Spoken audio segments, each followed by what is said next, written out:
నమస్తే నవ్య న్యూస్ కి స్వాగతం। ఈ రోజు వార్తలోని ముఖ్యాంశాలు।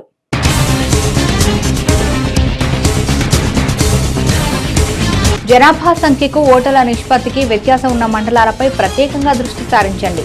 ఎన్నికల రిటర్నింగ్ అధికారులతో నిర్వహించిన సమావేశంలో జిల్లా ఎలక్టోరల్ అబ్జర్వర్ పోలా భాస్కర్।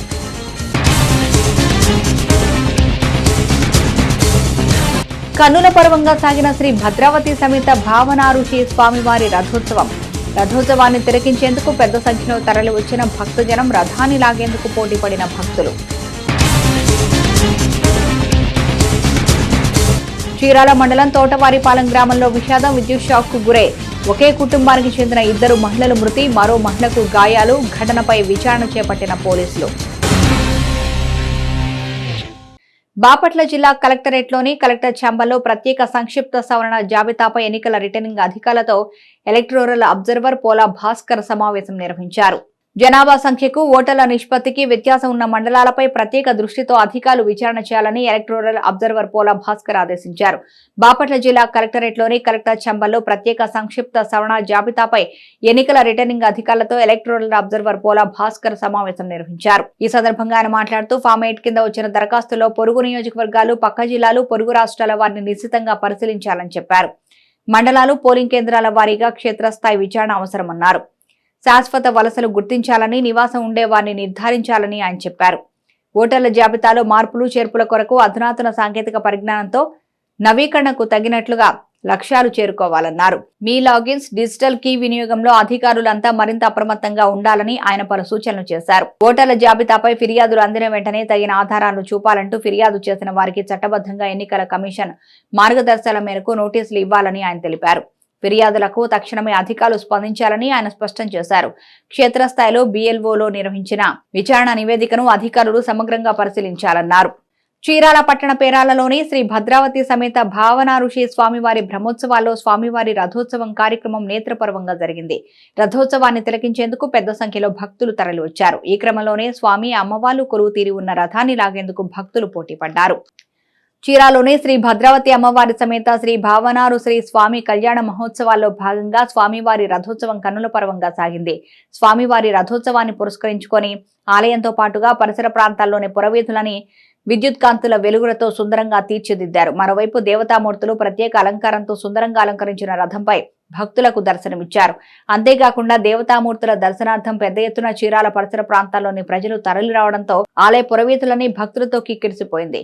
కాగా రథాన్ని లాగేందుకు భక్తులు పోటీ పడ్డారు। భద్రావతి సమేత భావనారుషి దేవస్థానం పేరాల, చీరాల। నా పేరు గుద్దంటి వెంకట సుబ్బారావు। నేను దేవస్థానం ప్రధాన కార్యదర్శిని। ముందుగా నవ్య కేబుల్ ప్రేక్షకులందరికీ నా నమస్కారాలు। మరి 98 సంవత్సరముల నుంచి పట్టణంలో దేదీప్యమానంగా తిరునాళ్ల మహోత్సవం జరుగుతున్నది। అందులో భాగంగా ఈ నెల 13వ తారీఖు నుంచి ఉత్సవాలు ప్రారంభమైనవి। 13వ తారీఖు ఏకాహం, 14వ తారీఖు స్వామివారి ధ్వజారోహణ, 15 నగరోత్సవం, 16 పన్నమాను, 17 కళ్యాణం, 18వ తారీఖు స్వామివారి రథోత్సవం సందర్భంగా అత్యంత వైభవంగా కనక తప్పెట్లతో, బాజాబాజంత్రీలతో, విద్యుత్ దీపాలంకరణతో, శ్రీరామ గ్రాండ్ ఫైర్ వర్క్ వార్చే అద్భుతమైన బాణాసంచాతోటి అంగరంగ వైభవంగా దాదాపు జిల్లా నలుమూలల నుండి 25,000 మంది దాదాపుగా భక్తులు విచ్చేసి స్వామివారిని దర్శించి ఈ యొక్క రథోత్సవంలో పాల్గొని స్వామివారి తీర్థ ప్రసాదములు అందరూ స్వీకరించారు। అందులో భాగంగా మరి 1 టౌన్ 2 టౌన్ నుంచి CI DSP గారి ఆధ్వర్యంలో మంచి బందోబస్తు ఏర్పాటు చేశారు। అంతేకాకుండా మా కమిటీ వారు కూడా భక్తులకు ఎలాంటి అసౌకర్యం కలగకుండా మంచి సౌకర్యాలతోటి ఈ యొక్క రథోత్సవాన్ని ఏర్పాటు చేసి ఈ యొక్క భక్తులు అందరూ తిలకించి స్వామివారి తీర్థ ప్రసాదాలు స్వీకరించారు। అందులో భాగంగా శ్రీ భద్రావతి సమేత భావనారుషి దేవస్థానం కమిటీ తరఫున అందరికీ ప్రత్యేక ధన్యవాదాలు తెలియపరుస్తున్నాను। చీరాల మండల పరిధిలోని తోటవారిపాలెంలో గ్రామంలో తీవ్ర విషాదం చోటు చేసుకుంది। విద్యుత్ షాక్ కు తగిలి ఒకే కుటుంబానికి చెందిన 2 మహిళలు మృతి చెందారు। ఇదే ఘటనలో మరో మహిళకు తీవ్ర గాయాలయ్యాయి। చీరాల మండల పరిధిలోని తోటవారిపాలెం గ్రామంలో తీవ్ర విషాదం చోటు చేసుకుంది। విద్యుత్ షాక్ తగిలి ఒకే కుటుంబానికి చెందిన 2 మహిళలు మృతి చెందారు।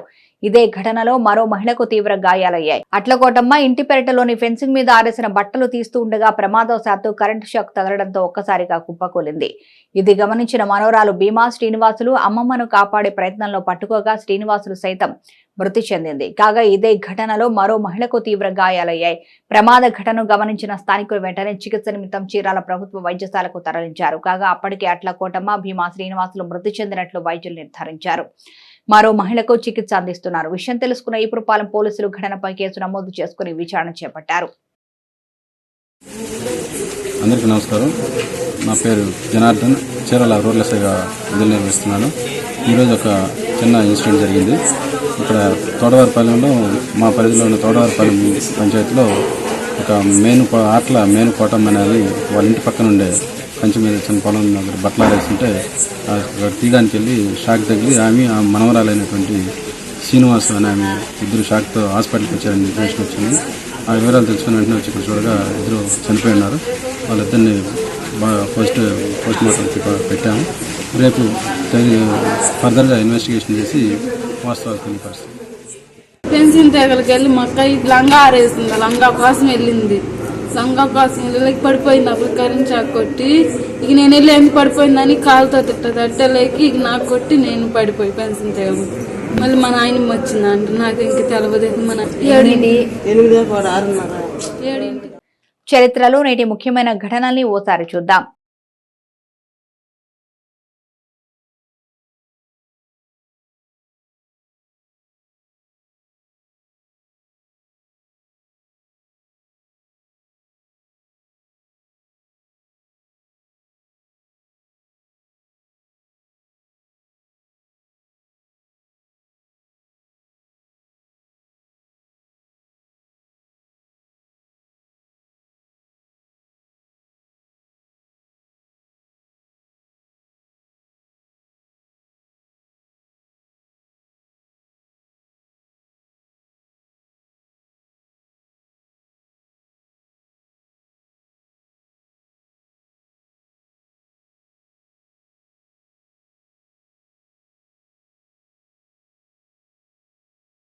వేటపాలెం కొత్తపేటలోని చీరాల డీఎస్పీ కార్యాలయ ప్రాంగణంలో నియోజకవర్గంలోని తీర ప్రాంతాల్లోని బీచ్ రిసార్టు యజమానులతో డీఎస్పీ ప్రసాదరావు సమావేశం నిర్వహించారు. చీరాల నియోజకవర్గంలోని తీర ప్రాంతాల్లోని బీచ్ రిసార్ట్లకు వచ్చే విదేశీ దేశ పర్యాటకుల వివరాలు భద్రపరచాలని Chirala DSP Prasadarao beach resort నిర్వాహకులకు సూచించారు. కొత్తపేటలోని చీరాల డీఎస్పీ కార్యాలయం ప్రాంగణంలో నియోజకవర్గంలోని తీర ప్రాంతాల్లోని బీచ్ రిసార్టు యజమానులతో డీఎస్పీ ప్రసాదరావు సమావేశం నిర్వహించారు. సమావేశంలో డీఎస్పీ మాట్లాడుతూ రిసార్ట్స్ నిర్వహించే యజమానులు ఇతర దేశ పర్యాటకులు వచ్చే సమయంలో తీసుకోవాల్సిన నిబంధన గురించి వివరించారు. తెలుగు రాష్ట్రాల్లో చీరాల బీచ్ కు ప్రత్యేక స్థానం ఉందన్నారు. ముఖ్యంగా వీకెండ్ సమయంలో రిసార్ట్లకు పర్యాటకుల తాకిడి అధికంగా ఉంటుందన్నారు. ఇదే అదునుగా భావించి విదేశాలకు చెందిన వారు కూడా వచ్చి రిసార్ట్స్ ను ఉపయోగించుకోవడం జరుగుతుందని వెల్లడించారు. ఇటువంటి సమయంలో రిసార్ట్లలో వారి పూర్తి వివరాలను భద్రపరిచే విధంగా చర్యలు చేపట్టాలన్నారు. ముఖ్యంగా విదేశీ పర్యాటకులకు ఎక్కువగా ఆతిథ్యం ఇచ్చే రిసార్ట్లు విధిగా ఫామ్ సి సర్టిఫికేట్ ను కలిగి ఉండాలని, వారికి సంబంధించిన ప్రతి వివరాలను ఇందులో నమోదు చేయాలని స్పష్టం చేశారు. రానున్న ఎన్నికల్లో బయట దేశాల నుంచి అనేక మంది రిసార్ట్లను కేరాఫ్ గా ఎంచుకునే అవకాశం ఉందని, దీన్ని గుర్తించి నిబంధనల ప్రకారం రిసార్ట్లను నడపాలని చెప్పారు. నిబంధనలు ఉల్లంఘించిన వారిపై చర్యలు తీసుకోవడంలో ఏమాత్రం వెనకడుగు వేయమని హెచ్చరించారు. ఈ కార్యక్రమంలో special branch CA Suryanarayana, Chirala rural 1 town సీఏలు సత్యనారాయణ, శేషగిరిరావు, ఎస్ఐలు జనార్దన్, సురేష్ తదితరులు పాల్గొన్నారు. కొంతమంది విదేశస్తులు వచ్చినా కూడా మన రొటీన్గా మనం అందరూ ఎప్పుడు ఎలా అయితే చూస్తామో అట్లాగే మీరు కూడా సీరియస్గా పట్టించుకోకపోవడం, దాన్ని ఎవరెవరికైతే సమాచారం అందించాలో వాళ్ళకి అందించకపోవడం, అలాగే మీరు కూడా సరిగ్గా రికార్డులు ఎంటర్ చేస్తుంటారని నేను అనుకోవట్లేదు. చేయకపోవడంతో మన లోటు తెలిసి వచ్చింది ఆ రోజున. వాస్తవంగా ఫారిన్ నేషనల్సే కాదు, మామూలుగా ఎవరు వచ్చినా కూడా చాలా ప్రాపర్గా రికార్డ్స్ ఎంటర్ చేయాలి. ఇప్పుడు లేటెస్ట్గా ఉన్న టెక్నాలజీ ప్రకారం సీసీ కెమెరాలు, ప్రాపర్ ఐడెంటిఫికేషన్ తీసుకోవడం, proper identification documents, central government approve డాక్యుమెంట్స్లో ఏదో ఒక డాక్యుమెంట్ని తీసుకోవడం, వాటిని అన్నింటినీ కూడా చాలా జాగ్రత్తగా రికార్డు మెయింటైన్ చేయాలి. ఎప్పుడు ఏదైనా అవసరం అయితే ఆ రికార్డు మనం వెరిఫై చేసుకుంటే దొరికేటట్లు ఉండాలి. కానీ ఎప్పుడైతే ఇతర దేశస్తులకు సంబంధించిన దాంట్లోనే మనం అంత సందర్భత లేకపోయేమో మిగతా వాటిలో కూడా అలా చేయట్లేదేమో అని అనిపించింది. అప్పుడు సరే ఒకసారి మిమ్మల్ని అందరినీ రిఫ్రెష్ చేసినట్టు అవుద్ది. రాబోతున్న ఎలక్షన్ కాలంలో మీ రూములు ప్రతి రూము చాలా కీలకంగా మారుతుంది. కాబట్టి ఆ ఎలక్షన్ ప్రక్రియ కూడా మనం అప్పుడు కోడ్ వచ్చిన తర్వాత పెట్టుకుని కంటే ఇప్పటి నుంచే మనం మోడల్గా దేన్నైనా మనం ఎదుర్కోగలుగుతాము. ఎటువంటి సమస్యని మనం రాణించుకోకుండా రిసార్ట్స్ నుంచి కానీ, లాడ్జెస్ నుంచి కానీ, హోటల్స్ నుంచి కానీ సమస్య తయారు కాకుండా, సమస్య మీ నుంచి తయారు కాకుండా, మీ నుంచి సమస్య ఉత్పన్నం కాకుండా మీరు వాళ్ళకు ఒక ఆసరాగాను, వాళ్ళు చేసే వ్యతిరేక కార్యక్రమాలకి మీరు వాళ్ళు ఉపయోగపడకుండా ఉండడానికి గాను ముందుగానే మనం మీటింగ్ ఏర్పాటు చేసుకోవడం జరిగింది. సో వాళ్ళ దగ్గర ఫామ్ సిని మీరు రిజిస్ట్రేషన్ చేసుకున్న వాళ్ళు మాత్రమే ఈ యొక్క అకామిడేషన్స్ వాళ్ళకి ఇవ్వటం కానీ, లేదంటే ఏదైనా కార్యక్రమాలను హోస్ట్ చేయటం కానీ. కొంతమంది ఏంటంటే ఇప్పుడు మన దగ్గర అందరూ రిసార్ట్స్ వాళ్ళు ఉన్నారు కాబట్టి రిసార్ట్స్ వాళ్ళు ఏదో ఇక్కడ టూర్కి వచ్చినప్పుడు మీ దగ్గర రిసార్ట్లో ఉండి 1 రోజు 2 రోజులు ఉండి జనరల్గా వెళ్ళిపోతాం. ఇవే కాకుండా బయట ఎక్కడైనా సరే ఏదైనా ప్రోగ్రామ్కి మీరు పిలిచారు గెస్ట్గా, లేదంటే వాళ్ళ చేత ఏదైనా ప్రేయర్స్ కండక్ట్ చేపిస్తున్నారు, అట్లాంటి వాటిలో అప్పుడు కూడా ఖచ్చితంగా ఫామ్ సి అనే దాని మీద దానికి మీరు రిజిస్ట్రేషన్ చేసుకోవాలి. ఇదేం పెద్ద బ్రహ్మాండమైన విద్యం కాదు. ఫామ్ సి అంటే జస్ట్ మీరు ఒక రిక్వెస్ట్ పెడితే మీకు వెరిఫై చేసి ఫామ్ సి ఇచ్చేస్తారు. పెద్ద ఇదేం లేదు. అంటే మీకు హోటల్ ఉండి ఆ హోటల్ లైసెన్స్ ఉండి, తర్వాత ఎవరైతే హోటల్ని మేనేజ్ చేస్తున్నారో, హోటల్ని ఎవరో రన్ చేస్తున్నారో అతనికి పెద్దగా క్రిమినల్ హిస్టరీ ఏం లేకపోతే ఫామ్ సి ఇచ్చేస్తారు. అది it's a matter of 1 or 2 days. మీరు అప్లై చేసుకుంటే చాలు, వెరిఫై చేసుకుని ఇచ్చేస్తారు. కాకపోతే ఇది చేసుకోకపోతేనే సమస్యలు వస్తాయి మీకు. ఈ యాక్ట్ ప్రకారం వైలేట్ చేస్తే, ఈ విధంగా ఫారినర్ నేషనల్స్ వచ్చి వైలేట్ చేస్తే మ్యాక్సిమం మీకు ఒక 5 సంవత్సరాల దాకా జైలు శిక్ష పడే అవకాశం ఉంది. కేసు పెట్టే అవకాశం కూడా ఉంది. ఇక్కడ కూర్చున్న వాళ్ళు వీళ్ళందరూ కేసులు పెట్టే వాళ్ళకి అధికారం ఉంది. పెట్టినాక మీరు చీరాల పట్టణంలోని సెయింట్ మార్క్స్ లూథరన్ జూనియర్ కళాశాల ప్రాంగణంలో నెహ్రూ యువ కేంద్ర ఆధ్వర్యంలో స్వామి వివేకానంద జయంతిని పురస్కరించుకొని జాతీయ యోజన వారోత్సవాలను నిర్వహించారు. స్వామి వివేకానంద స్ఫూర్తితో యువత ముందుకు సాగాలని సెయింట్ మార్క్స్ లూథరన్ జూనియర్ కళాశాల ప్రిన్సిపాల్ పుష్పరాజ్ అన్నారు.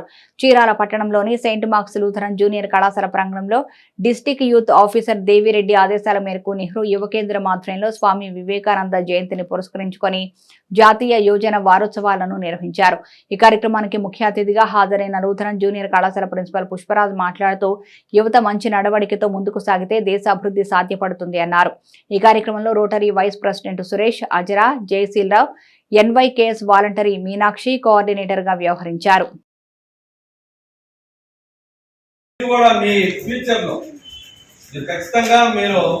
చాలా మంది నిల్చోరేస్తుంటారు, కష్టపడి చాలా మంది వస్తున్నారు, రెగ్యులర్గా వస్తున్నారు. మీరు ఖచ్చితంగా విజయం సాధిస్తారు.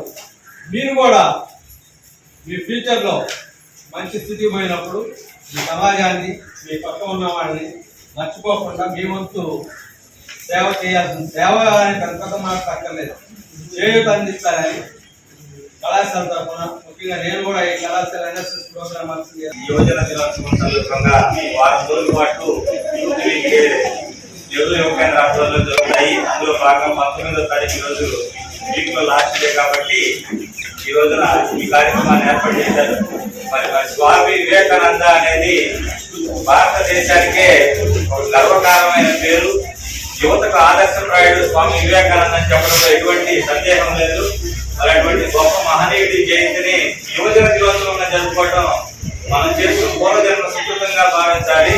మరి అటువంటి మహనీయుడి యొక్క సూక్తులు ఎన్నో రోజులు ప్రతిరోజు నేనైతే నా స్టేటస్ ప్రతిరోజు చీరాల మండలం గవినివారిపాలెంలో క్రైస్తవుల మనోభావాలు దెబ్బతినే విధంగా వ్యాఖ్యలు చేసిన 2 నిందితులను పోలీసులు అరెస్టు చేసినట్లు చీరాల డీఎస్పీ ప్రసాదరావు తెలిపారు. డీఎస్పీ కార్యాలయంలో ఏర్పాటు చేసిన విలేకరుల సమావేశంలో ఆయన కేసు వివరాలను వెల్లడించారు. మతపరమైన విద్వేషాలను రెచ్చగొట్టడానికి ఎవరు ప్రయత్నించినా చట్ట ప్రకారం కఠిన చర్యలు తప్పవని చీరాల డీఎస్పీ ప్రసాదరావు హెచ్చరించారు. గురువారం సాయంత్రం ఆయన తన కార్యాలయంలో Chirala rural CA Nimmagadda Satyanarayana, Epurupalem SI జనార్దన్తో కలిసి మీడియాతో మాట్లాడుతూ గవినివారిపాలెంలో ఇదే తరహా ఘటన జరగ్గా వెంటనే తాము సత్వర దర్యాప్తు జరిపి ఇందుకు బాధ్యులైన 2 అరెస్టు చేసి రిమాండ్కు పంపామని చెప్పారు.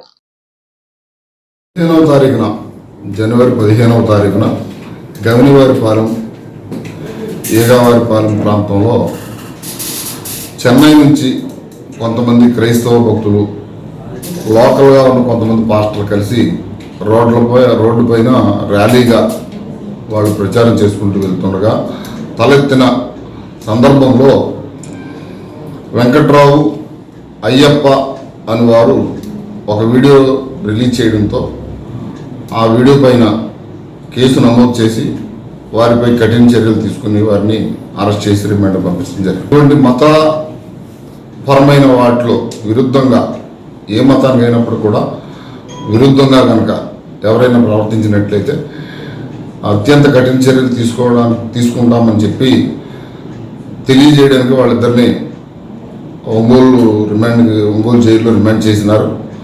కాబట్టి ఎవరు కూడా మతపరమైన సున్నితమైన అంశాల్లో ఇటువంటి వీడియోలు కానీ ఇటువంటి ప్రచారం కానీ చేసినట్లయితే కఠిన చర్యలు తీసుకుంటామని చెప్పేసి బాపట్ల ఎస్పీ గారు buckle Jindal sir, Guntur IG Paulraj sir వారి సూచన మేరకు తెలియవస్తుంది. నేటి తిరుమల తిరుపతి సమాచారాన్ని ఓసారి పరిశీలిద్దాం. వెంకటేశ్వర స్వామి కొలువు తీరిన తిరుమలలో భక్తుల రద్దీ పెరిగింది. వివిధ ప్రాంతాల నుంచి వచ్చిన భక్తులతో బాలాజీ సన్నిధి కిటకిటలాడుతుంది. సర్వదర్శనానికి వచ్చిన భక్తులతో అన్ని కంపార్ట్మెంట్లు నిండిపోయాయి.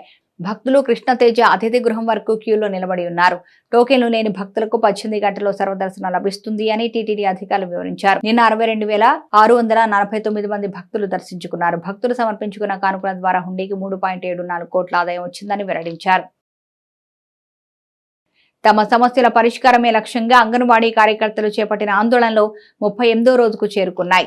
చీరాల మండల తహసీల్దార్ కార్యాలయం వద్ద అంగన్వాడీ కార్యకర్తలు చేపట్టిన నిరవధిక సమ్మె కొనసాగుతుంది. ఈ సందర్భంగా ప్రభుత్వంపై వ్యతిరేకంగా నినాదాలు చేస్తూ తమ నిరసన తెలియజేశారు. పలువురు నాయకులు మాట్లాడుతూ న్యాయపరమైన డిమాండ్ల పరిష్కారం కోసం 38 రోజులుగా అంగన్వాడీ కార్యకర్తలు రోడ్డెక్కి ఆవేదన చెందుతున్నారన్నారు. ముఖ్యంగా ప్రభుత్వానికి తమ గోడు వినిపించుకునేందుకు చేపట్టిన చలో విజయవాడ కార్యక్రమాన్ని పోలీసులు అడ్డుకొని అక్రమ అరెస్టులు చేయడం దుర్మార్గమన్నారు.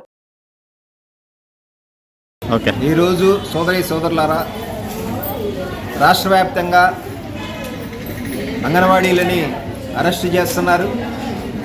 బస్టాండు, రైల్వే స్టేషను అనేక చోట్ల అంగన్వాడీలు నిరవధిక సమ్మె చేస్తూ ఉన్నారు విజయవాడలో రాష్ట్ర నాయకులు. మరి వాళ్ళని మద్దతు తెలియజేయటానికి ఈరోజు అంగన్వాడీలు విజయవాడ వెళ్ళటానికి మీకు పర్మిషన్ లేదు అని చెప్పని పోలీసు మాట్లాడుతూ ఉన్నారు. మరి ఇంకొక వైపున ఈ ప్రభుత్వం రాష్ట్ర ముఖ్యమంత్రి అంబేద్కర్ విగ్రహాన్ని ఆవిష్కరణ చేయడానికి బస్సులేసుకొని అన్ని గ్రామాల నుంచి అన్ని పట్టణాల నుంచి జనాన్ని తరలిస్తూ ఉన్నారు. అంటే ఈ ప్రభుత్వం ద్వంద్వ వైఖరి స్పష్టంగా కనిపిస్తూ ఉంది. ఒకవైపు అంగన్వాడీలు వాళ్ళు మీటింగు అక్కడ వెళ్ళి వాళ్ళు మద్దతు తెలియజేసుకోవడానికి లేదు. ఇంకోవైపున ఈ ప్రభుత్వం బస్సులు పెట్టి జనాన్ని విజయవాడ తరలిస్తుంది అని చెప్పంటే, అంటే కొంతమందికి తను పెట్టే మీటింగ్కి సివిల్ రైట్స్ అంటే వాళ్ళకి మాత్రం ఈ పౌర హక్కులు ఉన్నాయి, మరి అంగన్వాడీలకి పౌర హక్కులు లేవు అని చెప్పనే పద్ధతుల్లో ఈ ప్రభుత్వం వ్యవహరిస్తూ ఉంది. ఇది ఒక రకంగా ఏంటంటే ప్రజాస్వామ్యం పట్ల ఈ ప్రభుత్వానికి ఈ రాష్ట్ర ముఖ్యమంత్రి జగన్మోహన్ రెడ్డి గారికి నమ్మకం లేదు అని చెప్పనేది ఈ ఘటన ద్వారాగానే తేలిపోతూ ఉంది. మరి నీకంత భయం ఉంటే అంగన్వాడీలు వచ్చి గొడవ చేస్తాననుకుంటే ఏ రోజు నువ్వు ఈ సమస్యని పరిష్కారం చేసి నువ్వు మీటింగ్ పెట్టుకోవాలి. నీకు రాజ్యాంగం మీద నమ్మకం లేదు. డాక్టర్ బిఆర్ అంబేద్కర్ రచించిన రాజ్యాంగంలో పౌరుడు తన హక్కుల కోసం పోరాడేదానికి చట్టబద్ధంగా న్యాయంగా సమ్మె చేసేదానికి హక్కు ఉంది. ఈ రెండింటినీ నువ్వు కాలరాస్తున్నావు అని చెప్పనంటే ఈ రాజ్యాంగం మీద నీకు నమ్మకం లేదు, ఈ ప్రజల మీద నమ్మకం లేదు. ఎన్నికలకు ముందు ఒక మాట, ఎన్నికలైపోయిన తర్వాత ఒక మాట. ఓడ దాటిన దాకా వాడ మల్లయ్య, ఓడ దాటిన తర్వాత బోడి మల్లయ్య అని చెప్పనే పద్ధతుల్లో ఈ ప్రభుత్వం వ్యవహరిస్తా ఉంది. బాపట్ల జిల్లా కలెక్టరేట్లోని కలెక్టర్ ఛాంబర్లో శుక్రవారం యోగి వేమన జయంతిని పురస్కరించుకొని యోగి వేమన చిత్రపటానికి కలెక్టర్ రంజిత్ భాష పూలమాలలు వేసి ఘన నివాళులు అర్పించారు. సరళమైన తెలుగు భాషలోనే భారతీయ తత్వవేత్త కవిగా శ్రీ యోగి వేమన గొప్ప పేరుగాంచారని బాపట్ల జిల్లా కలెక్టర్ పి రంజిత్ భాష తెలిపారు. యోగి వేమన జయంతి కార్యక్రమం బీసీ సంక్షేమ శాఖ ఆధ్వర్యంలో బాపట్ల జిల్లా కలెక్టరేట్లోని కలెక్టర్ ఛాంబర్లో శుక్రవారం జరిగింది. ఈ కార్యక్రమంలో భాగంగా శ్రీ యోగి వేమన చిత్రపటానికి జిల్లా కలెక్టర్ రంజిత్ భాష పుష్పమాలతో ఘనంగా నివాళులర్పించారు. ఈ కార్యక్రమంలో జిల్లా రెవెన్యూ అధికారి వెంకటరమణ, బీసీ సంక్షేమ శాఖ ఇన్ఛార్జి అధికారి అర్జునరావు, సిబ్బంది తదితరులు పాల్గొన్నారు. వార్తలోని నేటి అంతర్జాతీయ, జాతీయ, రాష్ట్ర ముఖ్యమైన అంశాలను ఓసారి పరిశీలిద్దాం. అట్లాస్ ఎయిర్ కు చెందిన ఓ బోయింగ్ విమానానికి పెను ప్రమాదం తప్పింది. విమానం గాల్లో ఉండగా మంటలు చెలరేగాయి. అప్రమత్తమైన సిబ్బంది విమానాన్ని అత్యవసరంగా ల్యాండింగ్ చేయాల్సి వచ్చింది. ఈ ఘటన అమెరికాలోని మియామి ఇంటర్నేషనల్ ఎయిర్పోర్ట్ లో గత రాత్రి చోటు చేసుకుంది. అట్లాస్ ఎయిర్ కు చెందిన బోయింగ్ 747-8 కార్గో విమానం ఫ్లోరిడాలోని మియామి ఇంటర్నేషనల్ ఎయిర్పోర్ట్ నుంచి బయలుదేరింది. అయితే విమానం టేకాఫ్ అయిన కొద్దిసేపటికే సాంకేతిక సమస్య తలెత్తి ఇంజన్లో మంటలు చెలరేగాయి. వెంటనే అప్రమత్తమైన సిబ్బంది విమానాన్ని వెనక్కి మళ్లించారు. తిరిగి మియామి ఎయిర్పోర్ట్లోనే సురక్షితంగా ల్యాండ్ చేశారు. రాహుల్ గాంధీ భారత్ జోడో న్యాయ యాత్ర ఆదివారం మణిపూర్ నుంచి ప్రారంభమైన 5 రోజులకే కేసు నమోదైంది. గురువారం అస్సాంలోని జోర్హాట్ పట్టణంలో అనుమతి లేని ప్రదేశం మీదుగా యాత్ర చేశారంటూ యాత్ర నిర్వాహకులు కేబీ బైజూపై కేసు నమోదు చేశారు పోలీసులు. గతంలో యాత్రకు అనుమతి ఇచ్చిన కేబీ రోడ్ వైపు వెళ్లకుండా పట్టణంలోని మరో మార్గం గుండా యాత్ర సాగినందుకు చర్యలు తీసుకున్నట్లు వెల్లడించారు పోలీసులు. దీంతో ఆ ప్రాంతం అంతా అస్తవ్యస్తమైనట్లు చెప్పారు. రాహుల్ అటువైపుగా పాదయాత్ర చేయడంతో ఒక్కసారిగా ప్రజలు యాత్రలో పాల్గొన్నారు. రాహుల్ ను చూసేందుకు అభిమానులు ఎగబడ్డారు. దీంతో ఒకరిపై ఒకరు పడిపోయారు. తీవ్ర తొక్కిసలాట చోటు చేసుకున్నట్లు పోలీసులు తెలిపారు. మహత్తర ఘట్టానికి విజయవాడ వేదికైంది. దేశంలోనే అత్యంత ఎత్తైన అంబేద్కర్ విగ్రహాన్ని సీఎం వైఎస్ జగన్ కాసేపట్లో ఆవిష్కరించనున్నారు. అనంతరం ప్రజలకు అంకితం ఇస్తారు. స్వరాజ్ మైదానంలోని 18.18 ఎకరాల్లో ఈ అంబేద్కర్ విగ్రహాన్ని స్మృతి వనాన్ని ఏర్పాటు చేశారు. విజయవాడకు మాత్రమే కాకుండా ఆంధ్రప్రదేశ్ కి ఇది అతిపెద్ద టూరిజం ప్రాజెక్టుగా మారే అవకాశం ఉంది. సాయంత్రం 6 గంటలకు ముఖ్యమంత్రి వైఎస్ జగన్ విగ్రహాన్ని ఆవిష్కరించనున్నారు. ఈ రోజు విగ్రహాన్ని ఆవిష్కరించి ప్రజలకు మాత్రం స్మృతి వనాన్ని, అంబేద్కర్ విగ్రహాన్ని వీక్షించేందుకు రేపటి నుంచి అనుమతిస్తారు. దేశంలోనే అత్యంత పెద్ద అంబేద్కర్ విగ్రహం నిర్మాణం చేపట్టి జగన్ జాతికి అంకితం చేయనున్నారు. దేశీయ ఆటోమొబైల్ దిగ్గజాల్లో ఒకటైన టాటా మోటార్ సరికొత్త ఈవీని పరిచయం చేసింది. దేశవ్యాప్తంగా ఈవీలకు పెరుగుతున్న డిమాండ్ ను దృష్టిలో పెట్టుకుని పంచ్ ఈవీ వెర్షన్ అందుబాటులోకి తీసుకొచ్చింది. ఈ కారు 10.99 లక్షల నుంచి 14.49 లక్షల లోపు లభించనుంది. 2 బ్యాటరీ ప్యాక్ కలిగిన ఈ పంచ్ 25 కిలోవాట్ల బ్యాటరీ కలిగిన మోడల్ సింగిల్ ఛార్జింగ్ తో 315 కిలోమీటర్లు, 35 కిలోవాట్ల బ్యాటరీ కలిగిన మోడల్ సింగిల్ ఛార్జింగ్ తో 421 కిలోమీటర్ల దూరం ప్రయాణించనుంది. స్మార్ట్ డిజిటల్ ఫోన్ ఛార్జింగ్, 366 లీటర్ల boot space, voice assistants, roof top వంటి ఫీచర్స్ తో రూపొందించింది. కేవలం 9.5 సెకండ్లలో 100 కిలోమీటర్ల వేగాన్ని అందుకోనున్న ఈ కారు 4 రంగుల్లో లభించనుంది. వయసు మీద పడుతున్న కొద్దీ తనలోని ఫిట్నెస్ లెవెల్స్ ను నానాటికి కొత్తగా పరిచయం చేస్తూ యువ ఆటగాళ్లకు సైతం సవాల్ విసురుతున్న ఆటగాడు విరాట్ కోహ్లీ. ఈ పరుగుల యంత్రం ఫీల్డ్ లో ఉంటే అక్కడి నుంచి బంతి అతన్ని దాటిపోవడం అసంభవమే. దానికి 2 రోజుల క్రితమే ఆఫ్ఘనిస్తాన్ తో బెంగళూరు వేదికగా ముగిసిన మ్యాచ్ లో విరాట్ ఫీల్డ్ లో చేస్తున్న విన్యాసాలే సాక్షి. ముఖ్యంగా ఆఫ్ఘన్ బ్యాటింగ్ చేస్తుండగా వాషింగ్టన్ సుందర్ వేసిన బంతిని ఆ జట్టు బ్యాటర్ కరీం జనద్ భారీ షాట్ ఆడగా లాంగ్ ఆన్ లో కోహ్లీ గాల్లోకి ఎగిరి ఒంటి చేత్తో బంతిని పట్టి అతడు బౌండరీ లైన్ ఆవల పడ్డ బాల్ మాత్రం ముందుకు విసరడంతో 5 పరుగులు సేవ్ అయ్యాయి. ఈ ప్రదర్శనకు గాను కోహ్లీకి మొన్నటి మ్యాచ్ లో బెస్ట్ ఫీల్డర్ అవార్డు వరించింది. నవ్య న్యూస్ ముగించే ముందు ముఖ్యాంశాలు మరోసారి.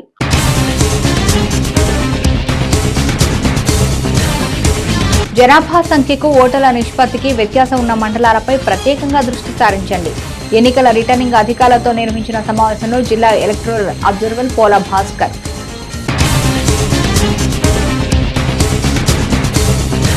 కన్నుల పర్వంగా సాగిన శ్రీ భద్రావతి సమేత భావనారుషి స్వామివారి రథోత్సవాన్ని తిలకించేందుకు పెద్ద సంఖ్యలో తరలి వచ్చిన భక్తజనం, రథాన్ని లాగేందుకు పోటీపడిన భక్తులు.